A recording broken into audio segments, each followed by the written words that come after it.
গণঅভ্যুত্থান না হলেও বিগত সরকারকে অর্থনৈতিক দুরবস্থার মধ্যে পড়তে হবে বলে মন্তব্য করেছেন পরিকল্পনা উপদেষ্টা ডক্টর ওয়াহিদ উদ্দিন মাহমুদ।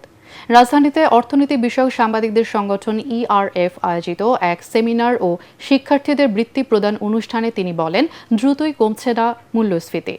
অন্তর্বর্তী সরকার অর্থনৈতিক সমস্যার সমাধান এবং মানব সম্পদ উন্নয়নে চেষ্টা করেছে জানিয়ে তিনি আরও বলেন, এসব সমস্যা কাটাতে আরও 2 থেকে 3 বছর সময় লাগতে পারে। পরে ইআরএফ সদস্য সন্তানদের হাতে শিক্ষাবৃত্তি তুলে দেন উপদেষ্টা।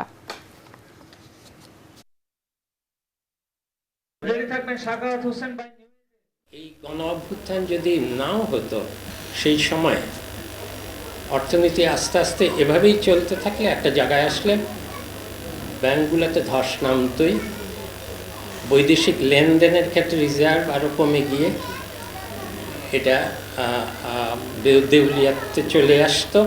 কাজেই একসময় এক ধরনের অভ্যুত্থান বা সরকার পরিবর্তন হওয়া অবশ্যম্ভাবী ছিল, এবং অবশ্যম্ভাবী ছিল বলেই যারা তখনকার সুবিধাভোগী তারা সেটা বুঝতে পেরে এটাকে আরও ভঙ্গুর করে গেছেন।